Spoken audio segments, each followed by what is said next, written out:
Yeah, you did it. Yeah, you did a good job. Thank you. For your body to yeah, big challenge. Yes, it has really good play. First shot, it's in the second shot. Yeah, and the car now is also those days. Yeah, that's the very first thing I started to get the audio ready, and then I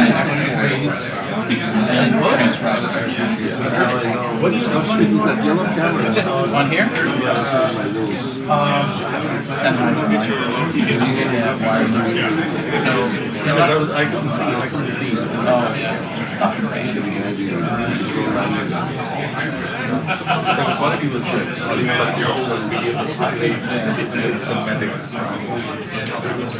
Yeah, man. These cameras do a really good job.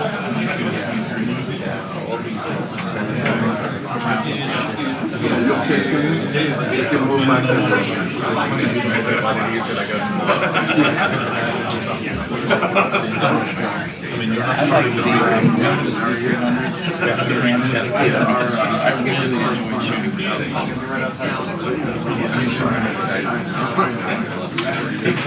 Afternoon from here, maybe. I love that. I gotta be my room operating.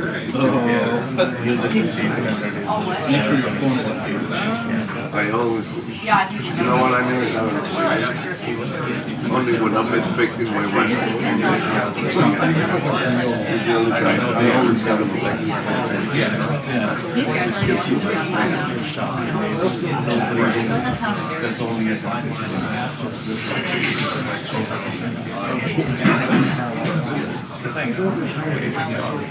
yeah, no, this is pretty nice. I enjoy filming. This is my go-to. I wish I had a better long lens, but what are you gonna do? Okay. You can do it either. Yeah, the 35 mil. Yes. So it does give me a when it comes to like this, I wish I was just a little bit faster.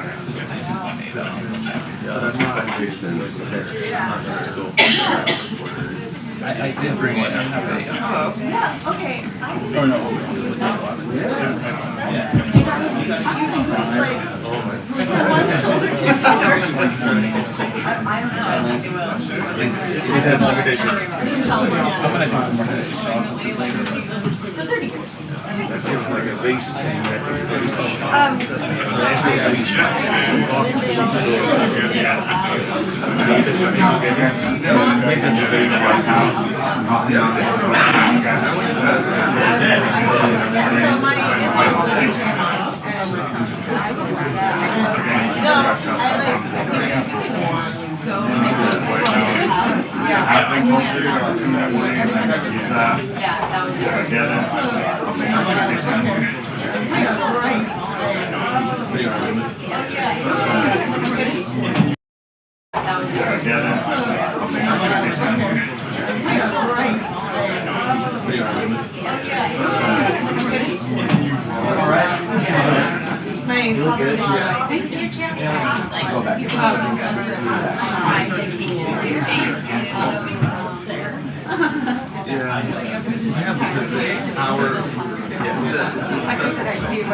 I know.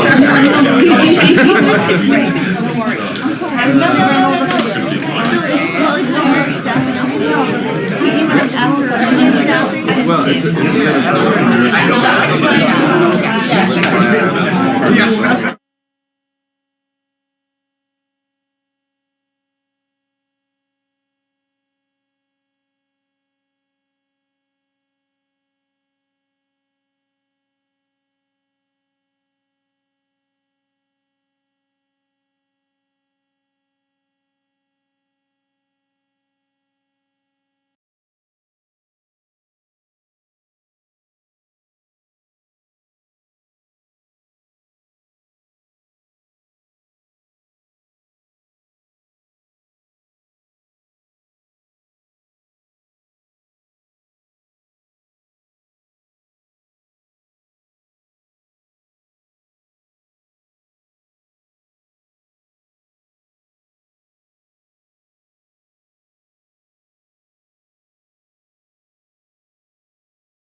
It's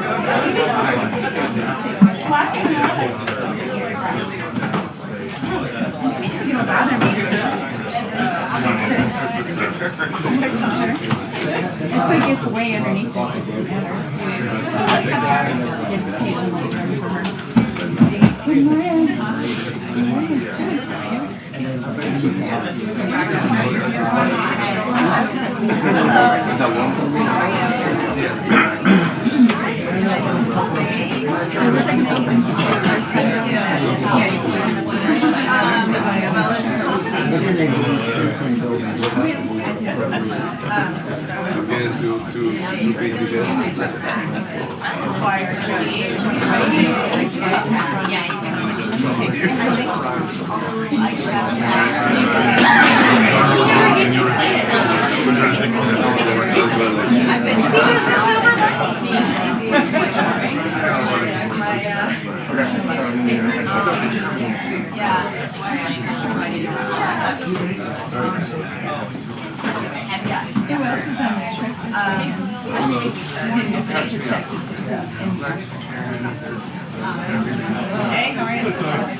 Yesterday we were all Skylar, are you going to Florida?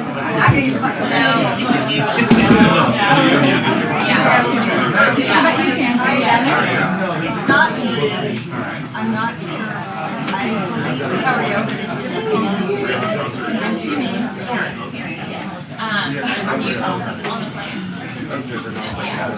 There's no wires at all. Oh, okay. So I was like, He gets to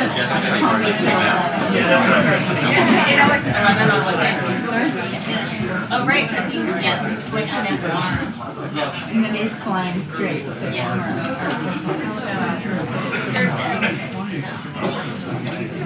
Oh no. It's gonna be our first, it's gonna be my first chance to have the first time we've had an Ireland and all that.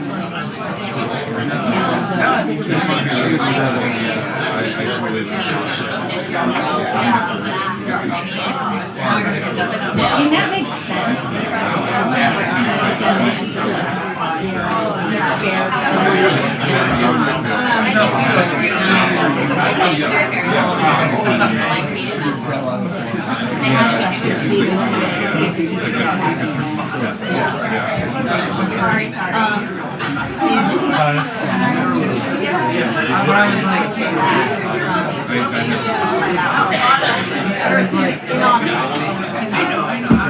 That's not great. Yeah.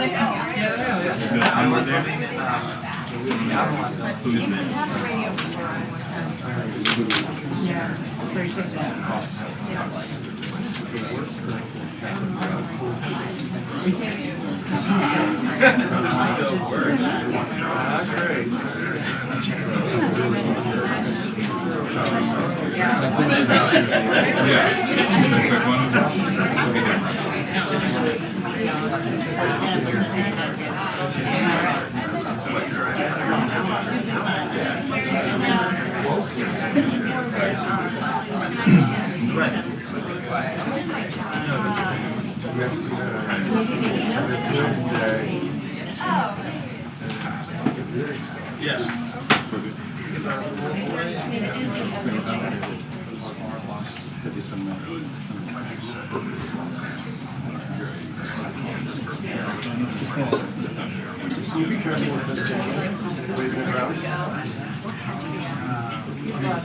Thank you.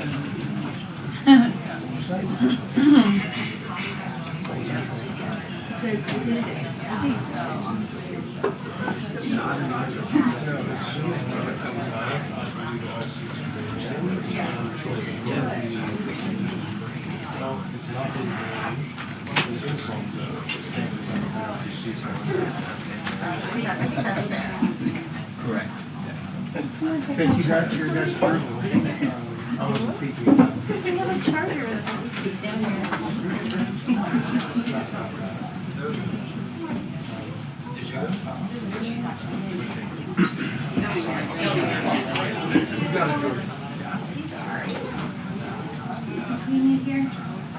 Thanks. Sorry.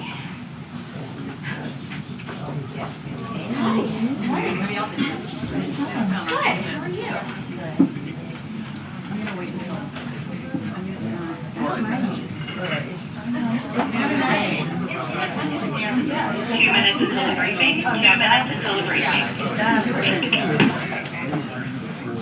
At least for us, I think sure. It's like the morning shift never has any cup. Yeah, Use gallons.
Morning, everybody. Happy first 100 days. Before we begin, I want to acknowledge that the bipartisan Take It Down Act passed the House last night.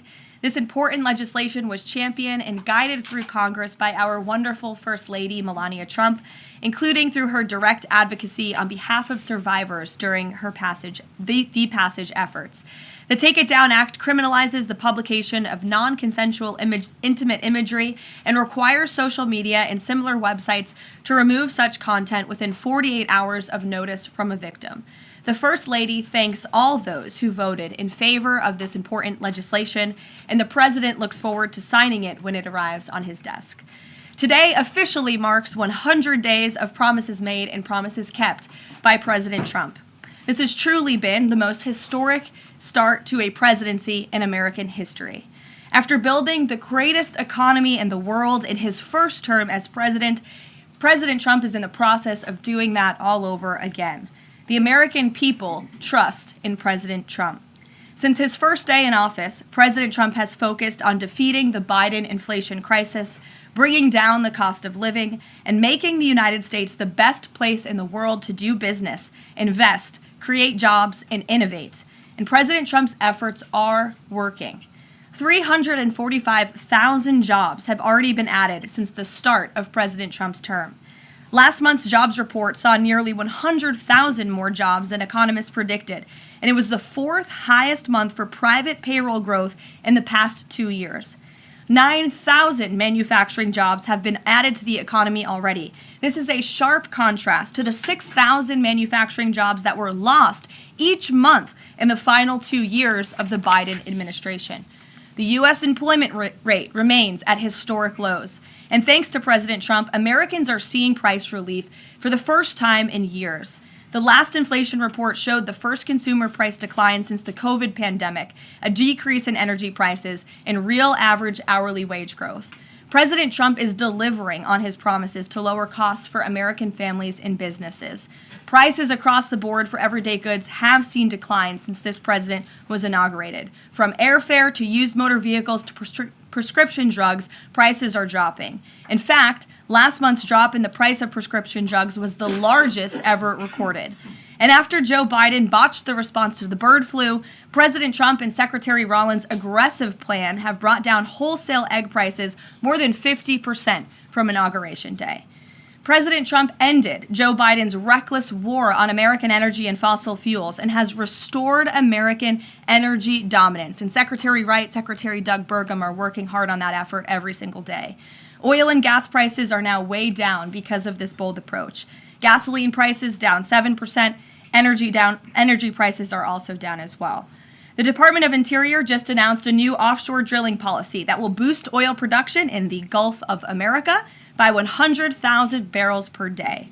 On the deregulation front, President Trump is committed to cutting senseless red tape, especially for America's small business owners who are the backbone of our economy. We know cutting regulation leads to lower costs and higher growth. The mass deregulation effort by this administration will help usher in the golden age of America, which is underway. Immediately upon taking office, President Trump blocked all of the unfinalized Biden-era rules, saving Americans more than $100 billion, or $2,100 per family of four over the next decade. And the president also launched a bold multi-agency effort to roll back existing federal regulations that drive up the cost of living on hardworking families. This effort is projected to yield significant cost savings in the coming months, including the EPA's rollback of tailpipe emission rules for light-duty and medium-duty vehicles and the Department of Transportation's latest corporate average fuel economy standards. These two efforts alone yield $755 billion in total savings, or more than $8,800 per family of four over the next decade. In total, the combined savings from all of these actions equal just over $935 billion, or nearly $11,000 in real savings per family of four per the coming decade. The press is not talking nearly enough about the positive impact of President Trump's deregulation campaign. And investments from the biggest companies and countries in the world are pouring in under this president. So far, total investment commitments under the Trump administration have reached more than $5 trillion, including $500 billion from Apple in U.S.-based manufacturing and training, $500 billion from NVIDIA in AI infrastructure, $100 billion from TSMC and U.S.-based chips manufacturing, and the $500 billion private investment by OpenAI, Oracle, and SoftBank in AI infrastructure as well. All of these investment commitments are estimated to generate at least 451,000 new high-paying jobs for American workers and families. At this point, President Trump has secured more investments in the United States of America in 100 days than Joe Biden did in 4 years. President Trump is America's businessman in chief, and that's why these trillions of dollars in investments are flooding to our country. The business community is bullish on America because President Trump is back in charge. Tomorrow, the president will host CEOs and leaders from several companies that have made these investments to tout their historic commitments to our country and encourage others to follow suit. Under President Trump, there has never been a better time to invest in America. And the president finally said enough is enough and refused to allow America and our workers to be ripped off any longer on trade. President Trump implemented powerful tariffs to end the era of economic surrender and to rebalance America's trading agreements. More than 100 countries have already come to the table looking to offer more favorable terms for America and our people. There has never been a president who has created his own leverage like this president, and we are just getting started. Republicans in Congress are getting very close to passing President Trump's one big, beautiful bill, which will include the largest tax cuts in American history, strong border security measures, major military advancements, dramatic deregulation, and common sense spending reforms. As President Trump has said before, the best is yet to come. For more on President Trump's economic successes so far and the plans ahead, I want to pass it off to our incredible Treasury Secretary, Scott Bessent, who is here today, and we will open it up to questions. In our new media seat, we have Brendan Peterson, the financial services reporter for Punchbowl News. Punchbowl News covers power, people, and politics based in Washington, D.C., laser focus on Capitol Hill, the politics of legislating, founded in 2021, and it is the first newsletter that Capitol Hill and the White House reads every morning in the middle of the day and throughout the evening. Thanks for being here with us, and we'll start with you today. Thanks so much for being here. I have a question for Secretary Bessent. On tariffs, the president said over the weekend that we are hoping that maybe tariff revenues could replace income tax. But we also keep hearing about the deals that the administration is pursuing. So my question is, what is the White House's ultimate objective here? Do you want to have long-term tariff revenue or deals that might reduce those tariffs? I think it's a combination of both. So we're going to take in long-term tariff revenue. We put a process in place. We have 18 important trading relationships. We will be speaking to all of those partners, or at least 17 of them, over the next few weeks. Many of them have already come to Washington. What President Trump is referring to is the ability for tariff revenue to give income tax relief. And I think there's a very good chance that we will see this in the upcoming tax bill. The president campaigned on no tax on tips, no tax on Social Security, no tax on overtime, and the restoring interest deductibility for autos, for American-made autos. So tariff income could be used for tax relief on all those immediately. So you think that there is a role for significant tariff revenue in U.S. fiscal policy? I think that it is something that got put away a long time ago, and I think that tariffs will bring back American manufacturing and generate substantial revenues. On manufacturing, we've seen some pretty grisly surveys this month from the Philly Fed, which saw the biggest drop since May of 2020, and the Dallas Fed, similar plunging outlook, poor shipping orders. What are American manufacturers not understanding about your push for onshoring in the U.S.? Well, I think I was in the investment business 35 years, and I learned to ignore the survey data and look at the actual data, and the actual data has been quite good. The job data is good. Americans keep spending, and as Karoline said, we have these incredible commitments to bring manufacturing back on shore with record investment by domestic corporations and foreigners who want to come into the U.S. Thank you so much, Caroline. Thank you, Mr. Secretary. The Chinese continue to say that the U.S. and China are not engaged in any consultation or negotiation on tariffs. You recently said you've talked to your counterpart, but more about, quote, traditional things like financial stability. So can you clarify, is the administration talking to Beijing specifically about tariffs or not? Well, we're not going to talk about who's talking to whom, but I think that, over time we will see that the Chinese tariffs are unsustainable for China. I've seen some very large numbers over the past few days that show if these numbers stay on, Chinese could lose 10 million jobs very quickly, and even if there is a drop in the tariffs, that they could lose 5 million jobs. So remember that we are the deficit country. They sell almost 5 times more goods to us than we sell to them. So the onus will be on them to take off these tariffs. They're unsustainable for them. And they are saying you guys are not talking about it. So is that true? Look, they have a different form of government. They're playing to a different audience. So I'm not going to get into the nitty-gritty, again, of who's talking to whom. But as I said, I believe for the Chinese, these tariffs are unsustainable. And very quickly, 2 days ago, you said you didn't know if President Trump had spoken to Xi Jinping. Do you know now? Again, I would say Caroline and I have a lot of jobs around the White House. Running the switchboard isn't one of them. Bloomberg, go ahead. Secretary Bissett, thank you so much for being here this morning. You've talked about the importance of giving investors certainty when it comes to the market, yet the Trump administration is continuing to negotiate several complex trade deals in a very sort of compressed time frame.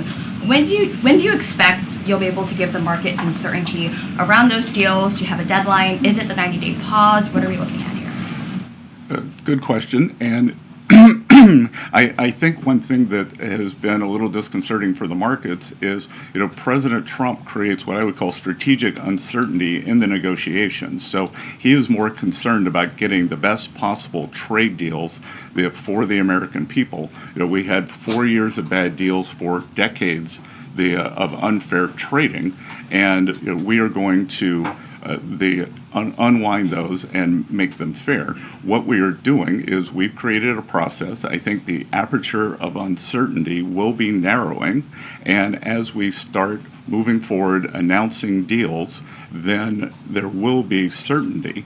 But certainty is not necessarily a good thing in negotiating. Mr. Secretary, last night there were reports on the administration sort of walking back a little bit on the auto tariffs. Can you sort of just elaborate on that decision there and what we can expect going forward, and why sort of the shift in those auto tariffs? Well, President Trump has had meetings with both domestic and foreign auto producers, and he's committed to bringing back auto production to the U.S. So we want to give the automakers a path to do that quickly, efficiently, and create as many jobs as possible. Jasmine. Thank you so much, Caroline. Thank you, Secretary. Back on China, does the administration anticipate supply chain shocks or supply shocks coming now that cargo shipments from China are significantly down? And if so, are there plans in the process of how to address that? I wouldn't think that we would have supply chain shocks, and I think retailers, they have managed their inventory in front of this. I speak to dozens of companies, sometimes daily, but definitely weekly, and they know that President Trump is committed to fair trade and have planned accordingly. And then second question, can you outline the timeline for when you think some of these deals, particularly with your Asian countries like India, Japan, South Korea, you may have an announcement? I'm glad you brought up our Asian trading partners and allies. They have been the most forthcoming in terms of doing the deals. As I mentioned, Vice President Vance was in India last week. I think that he and Modi made some very good progress, so I could see some announcements on India. I could see the contours of a deal with the Republic of Korea coming together, and then we've had substantial talks with the Japanese. Andrea. As Secretary Besson, just continuing on the path of the sort of like progress. You said yesterday, I think, that it was could happen as early as this week or possibly next week. Can you give us a bit of a timetable? And then I wanted to ask about South Korea specifically. They've said that they probably won't be able to make a comprehensive deal until early July because of their elections. Japan also has elections. And to what extent are domestic factors complicating your efforts? Canada just had an election. You know, are you seeing that you might have to think about delaying the 90 days? Well, I would actually take the opposite tack, that I think from our talks that these governments actually want to have the framework of a trade deal done before they go into elections to show that they have successfully negotiated with the United States. So we are finding that they are actually much more keen to come to the table, get this done, and then go home and campaign on it. Sean? I'm sorry, did you have a comment on whether something could happen this week or next week? For a deal. So, you know, you said yesterday. Again, I think that we are very close on India. And in India, just a little inside baseball, India, in a funny way, is easier to negotiate with than many other countries because they have very high tariffs and lots of tariffs. So it's much easier to confront the direct tariffs when as we go through these unfair trade deals that have been put in over decades, that the non-tariff trade barriers can be much more insidious and also harder to detect. So a country like India, which has the posted and ready tariffs, it's much easier to negotiate with them. So I think the India negotiations are moving well. Sean, go ahead. Hi, Mr. Secretary. So it was reported this morning that Amazon will soon display a little number next to the price of each product that shows how much the Trump tariffs are adding to the cost of each product. So isn't that a perfect crystal clear demonstration that it's the American consumer and not China who is going to have to pay for these policies? I will take this since I just got off the phone with the president about Amazon's announcement. This is a hostile and political act by Amazon. Why didn't Amazon do this when the Biden administration hiked inflation to the highest level in 40 years? And I would also add that it's not a surprise because, as Reuters recently wrote, Amazon has partnered with a Chinese propaganda arm. So this is another reason why Americans should buy American. It's another reason why we are onshoring critical supply chains here at home to shore up our own critical supply chain and boost our own manufacturing here. Is Jeff Bezos still a Trump supporter? Look, I will not speak to the president's relationships with Jeff Bezos, but I will tell you that this is certainly a hostile and political action by Amazon. And Secretary, if you have anything to add. Yeah, I would also add that the bringing down the terrible Biden inflation has been a priority for the first 100 days of the Trump administration, and President Trump has done a great job of leading that since January 20th. Interest rates, mortgage rates are down, gasoline and energy prices are down. We're expecting the further decreases. And as Karoline said, the big tax on consumers that goes unnoticed is deregulation or regulation, and we are deregulating and bringing that down. So, from a household income point of view, we would expect real purchasing increases. We've seen them over the first 100 days, and we would expect that to accelerate. We are doing peace deals, trade deals, tax deals, and deregulating. And the deregulation is a longer lead time, but I think by the third and fourth quarters, that's really going to kick in. Kelly, go ahead. Thank you, Caroline. A question for you and Secretary Besson.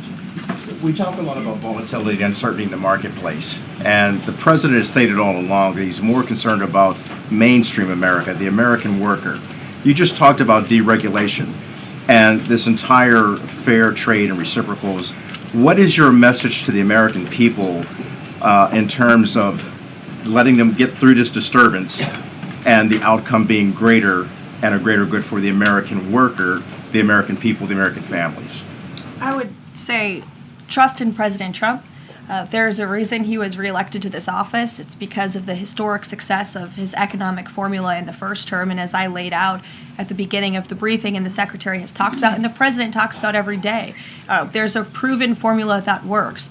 Massive deregulation, energy independence, and tax cuts, which are coming. And the Secretary is working very hard on that with our counterparts on Capitol Hill. If you want to talk about that, that's a huge deal to put more money back into the pockets of hardworking Americans. As for the fair trade deals the President is trying to negotiate, he's not just righting the wrong of the mess that he inherited from the past 4 years of the Biden administration. This is a mess that has been created for the past 4 decades that has sold out the middle class, that has moved jobs overseas. You think about our heartland, middle America, what towns used to look like, what they look like today. President Trump wants to restore the golden age, and it's a process to do that. And that process is underway, but he's put together a fantastic trade team. Secretary Bessent, Secretary Lutnick, Jamieson Greer, all working incredibly hard on this effort 24/7. But tax cuts are coming, and that's key. And Mr. Secretary, why don't you talk a little bit about that? Yeah, so it's really a three-legged stool in the economic policy. It's trade, it's tax, and it's deregulation. So we are in the midst of addressing, as Karoline said, these long-term trade imbalances. The tax bill is going much better than I would have thought when I took office on January 28th, and that's through President Trump's leadership. That Speaker Johnson, Leader Thune are united. Speaker Johnson, we had a very good meeting yesterday with somebody called the Big Six, NEC Director Kevin Hassett, myself, Speaker Johnson, Leader Thune, Committee Chairman Jason Smith, and Senator Crapo.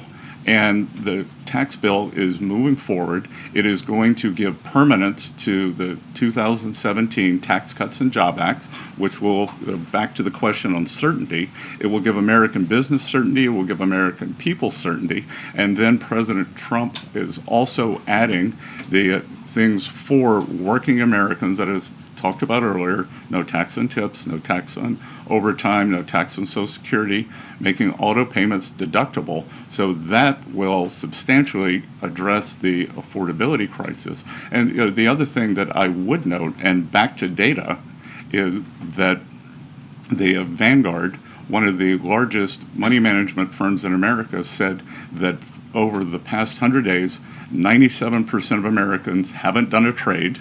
And in fact, individual investors have held tight while institutional investors have panicked.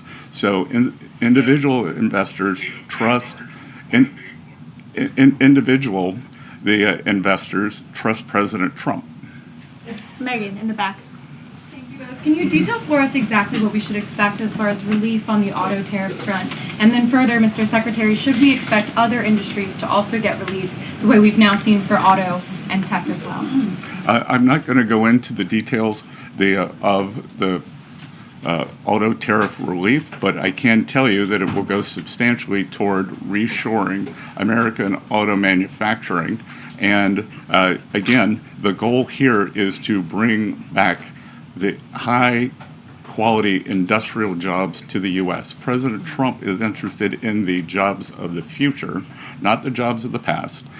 We don't need to necessarily have a booming textile industry like where I grew up again, but we do want to have precision manufacturing and bring that back. And another important, very important function of this that does not get talked about enough is national security. President Trump, his overriding the concern and belief is that economic security is national security is economic security. And we saw during COVID that our supply chains got cut off. And we need to bring back a lot of those supply chains, whether it's in semiconductors, medicines, the steel, and we have to onshore those. So it's a combination of making trade free and fair and remedying this gaping national security hole that he was left with. I would just add, Megan, the President will sign the executive order on auto tariffs later today, and we will release it as we always do. Go ahead. Secretary, any updates on the negotiation with the European Union, and is it hard to negotiate with the European Union? Pardon? Do you have any updates on the negotiation with the European Union? I'm more involved in the Asian negotiations. My observation would be, goes all the way back to Henry Kissinger's statement, when I call Europe, who do I call? So we're negotiating with a lot of different interests. Some of the European countries have put on an unfair digital service tax on our big internet provider. France and Italy, other countries, Germany and Poland, don't have that. So we want to see that unfair tax of one of America's great industries removed. So it's going to be a give and take. So they have some internal matters to decide before they can engage in an external negotiation. Edward. Thanks, Caroline. Mr. Secretary, so contacts I have in the business community say that they're basically frozen for long-term investment because of the uncertainty around tariffs. How long do you think President Trump has to make a deal before there's damage to the economy? Look, I think that what we're seeing is that business leaders, they've gone into a pause, and I think we're going to give them great certainty on this tax bill. And I think over the next couple of weeks, as I said, we have 18 important trading relationships. We'll put China to the side. 17 they are in motion. And then, as I said yesterday, I think there's a very good chance we're going to get this tax bill done. And the tax bill is going to be very powerful for domestic U.S. investment. So what we are going to do, one of the most powerful parts of President Trump's 2017 tax bill was full expensing of equipment. We are going to make that, as President Trump said in his speech to Congress, that will be retroactive to January 20th. The other thing that we are looking to add is full expensing for factories. So bring your factory back. You can fully expense the equipment and the building.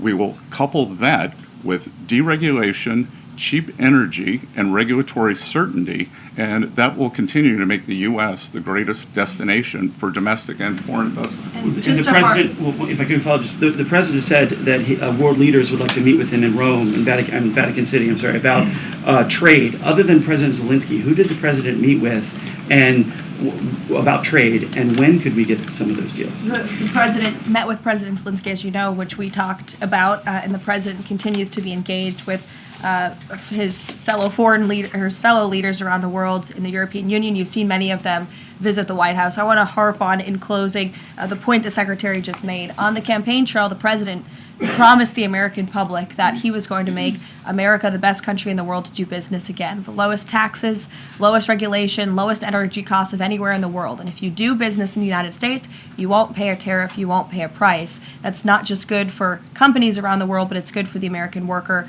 That's what this team is focused so hard on every day. We have work to do. The golden age of America is underway. But as I pointed out in the beginning, there's a lot of reason for the American consumer, the American CEO, the American small business owner to be confident and optimistic about this president and where we're headed. So you will hear more from the president himself later this evening. He is traveling to Michigan, as you all know.